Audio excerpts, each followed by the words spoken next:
ಸುಧಾರಾಣಿ ಅವರಲ್ಲಿ ಇನ್ನೊಂದು quality I think ಎಲ್ರಿಗೂ ಅಳವಡಿಕೆ ಬಹಳ ಮುಖ್ಯ ಅಂತ ಅನಿಸುತ್ತೆ. Refresh button. ಹಾಂ, all time you are updated, refresh ಆಗ್ತಿರ್ತೀರಿ. ನಾನು ಇತ್ತೀಚೆಗೆ ಆಫ್ ದ ಸ್ಕ್ರೀನು ಮಾತಾಡ್ತಾ ಇದ್ದೆ, ವ್ಲಾಗ್ ನೋಡ್ತಾ ಇದ್ದೆ ನಾನು, ಇನ್ಕ್ಲೂಡಿಂಗ್ ಮೀ ಆಲ್ಸೋ. ಬಹಳಷ್ಟು ಜನರಿಗೆ vlogging, social media still it is a difficult part. But ಏನಂದರೆ ಸುಧಾರಾಣಿ ಅವರು ಕಾಲಕ್ಕೆ ಅಪ್ಡೇಟ್ ಆಗ್ತಾ ಇರ್ತಾರೆ. ಕಾಲಕ್ಕೆ ಇವತ್ತೇನು ಬೇಕು ಅನ್ನೋದನ್ನು ಐ ಥಿಂಕ್ ಪ್ರೆಸೆಂಟಲ್ಲಿ ಬದುಕ್ತೀರಾ ಜಾಸ್ತಿ ಅನಿಸುತ್ತೆ. ನಾನು ಶುರುಲೇ ಹೇಳಿದೆ ಅಲ್ವಾ, ನನಗೆ ಯಾವುದೊಂದು ರಿಗ್ರೆಟ್ ಇರಬಾರ್ದು ಲೈಫಲ್ಲಿ ಅಂತ. ಅದೊಂದು ಜೊತೆಗೆ ನನಗೆ ಬೈ ನೇಚರ್ ಮುಂಚಿಂದನೂ ನಾನು ಅದು ನೋಡಿದೆ ಇದೇನೋ ಕಲ್ತ್ಕೋಬೇಕು, ಇದ್ಯಾಕೆ ಹಿಂಗೆ ಆ ಥರ ಇದ್ದಿದ್ದರಿಂದ by nature also I am like that. So ಅದು ಏನಂತಾರೆ, ನಂದೊಂದು ಟೆಕ್ನಿಕ್ ಇದೆ, ಯಾವಾಗಲೂ ನಾನು ತುಂಬ ಬರೆದಿಟ್ಕೋತೀನಿ. ಸೊ ಈಗ ನೆಕ್ಸ್ಟು ಈ ವಾರ ಅದೇ ಟು ಡೂ ಲಿಸ್ಟ್ ಎಲ್ಲರೂ ಬರ್ಕೋತೀವಲ್ವ, ಇವತ್ತೇನು ಕೆಲಸ ಮಾಡ್ಬೇಕು ನಾಳೆ, ಅದೇ ಥರನೇ ನಾನು ಓಕೆ ಈ 1 ಮಂತಲ್ಲಿ ಇದು ನಂದು ಟಾರ್ಗೆಟ್. ನಾನು ತುಂಬ ಪ್ರೆಷರ್ ಎಲ್ಲ ಹಾಕ್ಕೊಳ್ಳಲ್ಲ, ಏಕೆಂದರೆ ಏನು ಮಾಡಿದ್ರು ಎಂಜಾಯ್ ಮಾಡ್ಕೊಂಡು ಮಾಡಬೇಕು, ಖುಷಿಯಾಗಿರಬೇಕು. ಆಮೇಲೆ ಇನ್ನೊಂದು ತುಂಬ ಆ ಥರ ಏನಂತಾರೆ, ಸ್ಟ್ರೆಸ್ ಮಾಡ್ಕೊಂಡು ಮಾಡಿದಾಗ you will not enjoy it. ಅಂದರೆ ಆ ಕೆಲಸದ ಬಗ್ಗೆನೂ ಅದನ್ನು ಚೆನ್ನಾಗಿ ಮಾಡೋಕ್ಕಾಗಲ್ಲ. ಆ ಬೈದಲ್ಲಿ ಅಥವಾ ಒಂದು ವರೀಲಿ ಮಾಡಿದಾಗ ಆಗಲ್ಲ. ಆ್ಯಂಡ್ ನಾನೇನಾದರೂ ಮಾಡೋಕ್ಕೆ ಮುಂಚೆ ತುಂಬ ಯೋಚನೆ ಮಾಡ್ತೀನಿ, ಯಾಕೆಂದರೆ ಒಂದು ಸತಿ ಕಮ್ಮಿಟ್ ಆದರೆ ತೀರಾ ಏನೋ ಎಕ್ಸ್ಟ್ರೀಮ್ಗೆ ಹೋಯ್ತು ಅಂದರೆ ಬಿಟ್ಟಿರೋದಿದೆಯೇ ಹೊರತು, ಇಲ್ಲದೇ ಇದ್ರೆ I never give up anything half way through.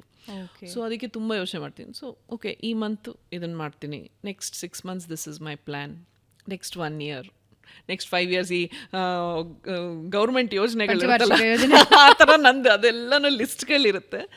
So ಹಾಗೆ ಸೊ ಇವಾಗ ಒಂದು ಟೈಮಲ್ಲಿ ಬರಿಬೇಕು ಅನ್ನೋದು ಆಸೆ ಇತ್ತು, ಬುಕ್ ಬರಿಬೇಕು ಅಂದರೆ ನನ್ನ ಎಕ್ಸ್ಪೀರಿಯನ್ಸ್ ಈ 40 ವರ್ಷದ ಜರ್ನಿ ಏನಿದೆ. ಬರುತ್ತಾ ಬಯೋಗ್ರಫಿ? ಇಲ್ಲ ಆವಾಗ ಅನ್ನಿಸ್ತು ದಟ್ ಇಲ್ಲ ಅದು ಸರಿ ಬರೋದಿಲ್ಲ, ಬೇಡ ಅಂತ. ಬಟ್ ಎಲ್ಲೋ ಒಂದು ಕಡೆ ನನ್ನ ಎಕ್ಸ್ಪೀರಿಯನ್ಸ್ಗಳೆಲ್ಲನೂ ಇಂಡಸ್ಟ್ರಿ ಇರ್ಬೋದು, ಬೇರೆ ಔಟ್ಸೈಡ್ ಆಲ್ಸೋ, ಅದೆಲ್ಲ ಶೇರ್ ಮಾಡ್ಕೋಬೇಕು ಅನ್ನಿಸ್ತು. ಸೊ ಯಾಕೆ ಯೂಟ್ಯೂಬ್ ಮಾಡಬಾರ್ದು. ಆಮೇಲೆ ಏನಂತಾರೆ, ಅದು 1 to 1 ಕನೆಕ್ಟ್ ಆಗುತ್ತೆ. ಏಕೆಂದರೆ ಈ ಜನಗಳೇ ಅಲ್ವಾ ಇಷ್ಟೊಂದು ಪ್ರೀತಿ ಇದೆಲ್ಲ ಕೊಟ್ಟಿರೋದು, ಇಷ್ಟು ವರ್ಷ ಬೆಳೆಸಿದ್ದಾರೆ, ಇನ್ನೂ ಬೆಳೆಸ್ತಾ ಇದ್ದಾರೆ. So it be a 1 to 1 interaction ಥರ ಅಂತ ಅಂದ್ಕೊಂಡು ಶುರು ಮಾಡಿದ್ದು. But of course I have got some wonderful support. ಅಂದರೆ ಯೂಟ್ಯೂಬ್ ಮಾಡೋದು ಏನು ಈಸಿ ಅಲ್ಲ. ಅದಕ್ಕೆ ನನಗೆ ಏನಂತಾರೆ, ಒಂದೊಂದ್ಸತಿ ಕೋಪ ಬಂದ್ಬಿಡುತ್ತೆ, ಮತ್ತೆ ಇವತ್ತು ಮಾಡ್ಬೇಕು, ಆಗಲ್ಲ ನನ್ನ ಕೇಳಿ ಅಂತ. ಬಟ್ ಇಲ್ಲ ನೀವು ಮಾಡ್ತೀರಾ, ಮಾಡಿ ಮಾಡಿ ಮಾಡಿ ಅಂತ ನನ್ನ ಹಿಂದೆ ನನ್ನ 2 ಎನರ್ಜಿಗಳಿದೆ. So they will push me. So ಹಾಗಾಗಿ ಅಫ್ಕೋರ್ಸ್ ಅದು ತುಂಬ ಮುಖ್ಯ. ನಾವು ಅಂದ್ಕೊಳ್ಳೋದಲ್ಲ, ಅದಕ್ಕೆ ಆ ಥರ ಸಪೋರ್ಟ್ ಸಿಗೋದು, ಆ ಥರ ಒಂದು ಪುಷ್ ಸಿಗೋದಿದೆಯಲ್ಲ, that's also very important. You always believe that ಯಾವುದೇ ಒಂದು ಇನ್ಸಿಡೆಂಟ್ ನಿಮ್ಮನ್ನು ಇನ್ನೊಂದು ಹಂತಕ್ಕೆ ತೊಗೊಂಡು ಹೋಗುತ್ತೆ, ಯಾವುದೇ ಒಂದು ಘಟನೆ, ಯಾವುದೇ ಒಂದು ಸನ್ನಿವೇಶ ನಿಮ್ಮನ್ನು ಇನ್ನೊಂದು ಘಟ್ಟಕ್ಕೆ ಏರಿಸುತ್ತೆ ಅಂತ. ಹೇಗೆ? ನಾನು ರೈಟ್ ಫ್ರಮ್ ಮೈ ಚೈಲ್ಡ್ಹುಡ್ ಒಬ್ಬಳೇ ಮಗಳು, ತುಂಬ ವರ್ಷ ಆದಮೇಲೆ ಹುಟ್ಟಿದೆ, ಹಿಂಗೆ ಬೆಳೆಸಿದ್ರು. ನಂಗೆ ಏನೂ ಗೊತ್ತಿರಲಿಲ್ಲ, ಲಿಟ್ರಲಿ ಏನು ಅಂದರೆ ಏನು ಗೊತ್ತಿಲ್ಲ. ಹಿಂಗೆ ನೋಡಿದ್ರೆ ಯಾರೋ ಏನಾದ್ರು ಎತ್ಕೊಡೋರು, ಹಿಂಗೆ ನೋಡಿದ್ರೆ ಮಗು ಏನೋ ಕೇಳ್ತಾ ಇದೆ ಅಂತ, ಈ ಥರ ಬೆಳೆದೆ. ಆಮೇಲೆ ಇಂಡಸ್ಟ್ರಿಗೆ ಬಂದೆ. ಇಂಡಸ್ಟ್ರಿಲಿ ಆಬ್ವಿಯಸ್ಲಿ ಅಲ್ಲೂ ಒಂಥರ ತುಂಬಾ ಪ್ರೊಟೆಕ್ಟೆಡ್ ಎನ್ವೈರ್ಮೆಂಟ್. ಯಾಕೆಂದರೆ ಎಲ್ರಿಗೂ ಏನಂತಾರೆ ಚಿಕ್ಕೋಳು ಆ ಥರ ನೋಡ್ಕೊಳ್ಳೋರು. ಆಮೇಲೆ ಏನಂತಾರೆ, ಒಂದು ಈ ಸೆಲೆಬ್ರಿಟಿ ಸ್ಟೇಟಸ್ ಎಲ್ಲ ಬಂದಮೇಲೆ ಹಾಗೆಲ್ಲ ಹೊರಗಡೆ ಹೋಗೋಕ್ಕಾಗಲ್ಲ, ಅಲ್ಲೂ ಎಲ್ಲ ಪ್ರೊಟೆಕ್ಟೆಡ್ ಎನ್ವೈರ್ಮೆಂಟ್. ಶೂಟಿಂಗ್ ಹೋಗ್ತಿದ್ದೆ, ಬರ್ತಿದ್ದೆ, ಒಂದು ನನ್ನದೇ ಒಂದು ಬೇರೆ ಪ್ರಪಂಚ. ಸೊ ನನಗೆ ಏನು ಕೆಪ್ಯಾಸಿಟಿ ಇದೆ, ನಾನು ಏನು ಮಾಡಬಲ್ಲೆ, ಅಥವಾ ನನ್ನಲ್ಲಿ ಧೈರ್ಯ ಏನಿದೆ ಅನ್ನೋದು ನಂಗೆ ಗೊತ್ತಿರಲಿಲ್ಲ. ನಂಗೆ ಗೊತ್ತೇ ಇರಲಿಲ್ಲ. ಯಾಕಂದರೆ ಏನು ಬೇಕು ಅಂದ್ರೂ ಅಮ್ಮ ಮಾಡೋರು, ಇಲ್ಲ ಅಣ್ಣ ಮಾಡೋನು, ಅಪ್ಪ ನೋಡ್ಕೊಳ್ಳೋ, ಇಷ್ಟೇ. ನನಗೊಂದು ಚೆಕ್ ಬುಕ್ಕೂ ಸೈನ್ ಮಾಡೋಕ್ಕೆ ಬರ್ತಿರ್ಲಿಲ್ಲ. ಏನು ಚೆಕ್ ಬುಕ್ ತೆಗೆದು ನೋಡಿದ್ರೆ ಇದ್ಯಾಕೆ ಗೊತ್ತಿಲ್ಲ, ಫಾರ್ ಸಮ್ ರೀಸನ್ ಅದೆಲ್ಲ ಕೆಲವೊಂದು ತಿಳ್ಕೊಳ್ಳೂ ಇಲ್ಲ. ಆ ಥರ ಅಥವಾ ಇವಾಗ ಇನ್ಕಮ್ ಟ್ಯಾಕ್ಸ್ ಇರ್ಬೋದು, ಇದು ಏನು ಗೊತ್ತಿಲ್ಲ, ಮಾಡ್ತಾಯಿದ್ದಾರೆ ಅಷ್ಟೇ. And because I was a minor, ಅಮ್ಮ ಎಲ್ಲ ಸೈನ್ ಮಾಡೋರು, so it never occurred to me. ನಾನು ಯು ಎಸ್ಗೆ ಹೋಗಿ ಬಂದ ಮೇಲೆ I realised there is a different person. ಅಲ್ಲಿ ನಾನು ಒಬ್ಬಳೇ ಎಲ್ಲ ಮಾಡ್ಕೋಬೇಕಾಗಿತ್ತು. ಒಂದು ಮನೆ ಕ್ಲೀನಿಂಗಿಂದ ಹಿಡಿದು ಅಫ್ಕೋರ್ಸ್ ಇಟ್ಕೋಬೋದಾಯಿತು, but not on a regular basis. ಅಲ್ಲಿಂದ ಹಿಡಿದು ಮೈಲಿಗಟ್ಟಲೆ ಡ್ರೈವ್ ಮಾಡ್ಕೊಂಡು ಹೋಗೋದ್ರಿಂದ ಹಿಡಿದು ಒಬ್ಬಳು ಯಾವ ದೇಶಲ್ಲಿ ಬಿಡಿ ಸುತ್ಕೊಂಡ್ಬರ್ತಾ ಇದ್ದೆ ಅಷ್ಟು. So I realised another person, that is the real me. So ಸುಧಾರಣೆ. ಎಸ್, ಸೊ ಪ್ರತಿಯೊಂದು ಹೆಜ್ಜೆಗೂ ಈ ಥರ I've realised so many incidents. ಪ್ರತಿ ಹಂತದಲ್ಲೂ ನೀವು ಹೊಸ ಸುಧಾರಣೆ ನೋಡ್ತಾ ಹೋದ್ರಿ every time. Yes. Okay. So solo trip ಹೋಗೋ ಇಂಟ್ರೆಸ್ಟ್ ಇದೆಯಾ, ಅಥವಾ ಎಲ್ಲಾದರೂ ಹೊರಗಡೆ ಹೋಗ್ತಾ ಇರ್ತೀರಾ, ಟ್ರಾವೆಲ್ ಜಾಸ್ತಿ ಮಾಡ್ತಿರ್ತೀರಾ, ಹೇಗೆ? ತುಂಬ ಟ್ರಾವೆಲ್ ಮಾಡಿದ್ದೀವಿ. ಟ್ರಾವೆಲಿಂಗ್ ಇಷ್ಟ. ಸೋಲೋ ಟ್ರಿಪ್ ಇದುವರೆಗೂ ಟ್ರೈ ಮಾಡಿಲ್ಲ. ಇನ್ನೂ ಆ ಮೈಂಡ್ಸೆಟ್ ಬಂದಿಲ್ಲ, ನಾನು ಸೋಲೋ ಟ್ರಿಪ್ ಹೋಗಬೇಕು ಅಂತ ಇನ್ನೂ ಅನಿಸಿಲ್ಲ. ಬಟ್ ನಾನು ಫ್ರೆಂಡ್ಸ್ ಜೊತೆ ತುಂಬ ಟ್ರಾವೆಲ್ ಮಾಡ್ತೀನಿ. Okay okay. ಯಾರ ಜೊತೆ ಜಾಸ್ತಿ? ಇತ್ತೀಚೆಗೆ ಎಲ್ಲಾದರೂ ಹೋಗಿ ಯಾವುದಾದ್ರೂ ಒಂದು ಒಳ್ಳೆ ಪ್ಲೇಸ್ ಮಸ್ತಿ ಮಾಡಿದ್ದು? ಮಸ್ತಿ ಅಂತಲ್ಲ, ನಾವು ಪ್ಲ್ಯಾನ್ ಮಾಡಿಕೊಂಡೇ ಹೋದ್ವಿ. ಕೆಲವೊಂದು ನಮ್ದೊಂದು ಹತ್ರ ಸೀಸನ್ ಥರ ಒಂದಿಷ್ಟು ದಿನ ಫುಲ್ಲು ಶಾಪಿಂಗ್ ಹೋಗ್ತೀವಿ, ಆಮೇಲೆ ಒಂದು ಸ್ವಲ್ಪ ದಿನ ಟೆಂಪಲ್ ರನ್ಗಳು ಮಾಡ್ತೀವಿ. ಸೊ ಈ ಥರ ಒಂದು, ಈಗ ನೆಕ್ಸ್ಟ್ ಬೇರೆ ಏನೋ ಪ್ಲ್ಯಾನಿಂಗ್ ನಡೀತಾ ಇದೆ, ನೋಡಬೇಕು. ಯಾವುದಾದ್ರೂ ತುಂಬ ಡ್ರೀಮಿ ಡೆಸ್ಟಿನೇಷನ್ ಇದೆಯಾ ಇಲ್ಲಿ ಹೋಗಲೇಬೇಕು ಅಂತ ಅಂದ್ಕೊಂಡಿದ್ವಿ, ಅದು ಸ್ವಲ್ಪ ವರ್ಕೌಟ್ ಆಗಲಿಲ್ಲ. ಓಕೆ. ಸೊ ಇತ್ತೀಚೆಗೆ ಫ್ರೆಂಡ್ಸ್ ಜೊತೆ ಹೋಗ್ತಾ ಇದ್ದೀರಾ, ಬಟ್ ಟ್ರಾವೆಲ್ ತುಂಬ ಮಾಡ್ತೀರಾ. ಹೋಮ್ ಸಿಕ್ಕಾ ನೀವು? ಯಾವಾಗಲೂ eternally homesick. I will always be. ಅದು ತುಂಬ ಜಾಸ್ತಿ. ನಾನು ಸಿನಿಮಾ ಶೂಟಿಂಗ್ ಹೋದಾಗ ಹೊರಡಕ್ಕೆ ಮುಂಚೆನೇ ಹೋಮ್ ಸಿಕ್ನೆಸ್ ಸ್ಟಾರ್ಟ್ ಆಗ್ಬಿಟ್ಟಿರುತ್ತೆ ನನಗೆ. ಹೊರಡಕ್ಕೆ ಮುಂಚೆನೆ ಪೆಟ್ಟಿಗೆ ತೆಗಿತಾ ಇದ್ದಾಗಲೇ ಸ್ಟಾರ್ಟು. ಆ ಥರ. ಅಮ್ಮ ಇಲ್ಲಿವರೆಗೂ ಕೊಟ್ಟಿರೋ ಬೆಸ್ಟ್ ಅಡ್ವೈಸ್ ಏನು ನಿಮಗೆ?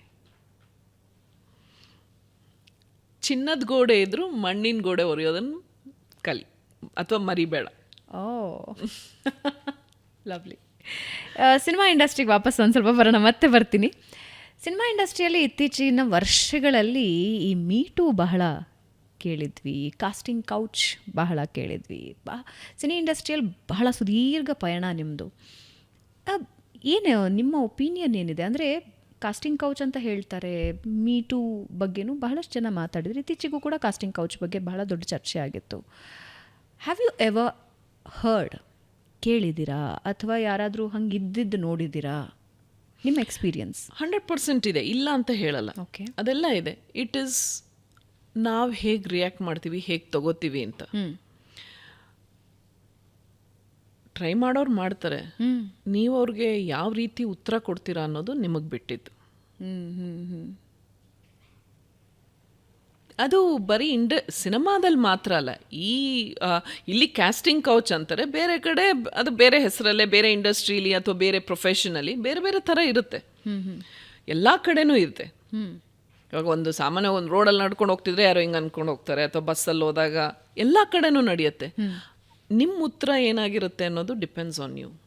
What you choose. ನೆಪೋಟಿಸಮ್ ಬಗ್ಗೆ ಬಹಳ ಚರ್ಚೆಗಳಿರುತ್ತವೆ, ಆಗಿಂದೀಗ ಈಗಿಂದೀಗ. ನೆಪೋಟಿಸಮ್ ಅನ್ನೋದು ವರ್ಕ್ ಆಗಲ್ವಾ? ನೆಪೋಟಿಸಮ್ ಅನ್ನೋದೇ ಮ್ಯಾಟರ್ ಆಗತ್ತಾ? ನಿಮ್ಮ ಪ್ರಕಾರ ಹೆಂಗೆ ವರ್ಕ್ ಆಗತ್ತದು? Your work should speak for yourself, not nepotism. ಅದು ಈಗ ತುಂಬ ಜಾಸ್ತಿ. I don't believe in that. Okay. ಅದು ಹಿಂದಿನ ಕಾಲದಲ್ಲಿ ಅದೇನದು ರಾಜರು ಬಂದಾಗ ಬಹುಪರ ಅದೆಲ್ಲ ಹೇಳ್ಕೊಂಡು ಬರೋರಲ್ವ, ಯಾಕೆ ಬೇಕು? ಇಫ್ ಯು ಆರ್ ಕಾನ್ಫಿಡೆಂಟ್, ನಿಮ್ಮಲ್ಲಿ ಆ ಕ್ಯಾಲಿಬರ್ ಇದ್ದು, ಆ ಒಂದು ನಾನು ಅಚೀವ್ ಮಾಡ್ತೀನಿ ಅನ್ನೊಂದು ನಿಮ್ಮ ಫರ್ಮ್ ಮೈಂಡ್ ಇದ್ದರೆ, if you have decided on your path ಅಂದರೆ ನಿಮ್ಗೆ ಇದು ಯಾವುದೂ ಬೇಕಾಗಲ್ಲ. You will still do it. You will create your own path.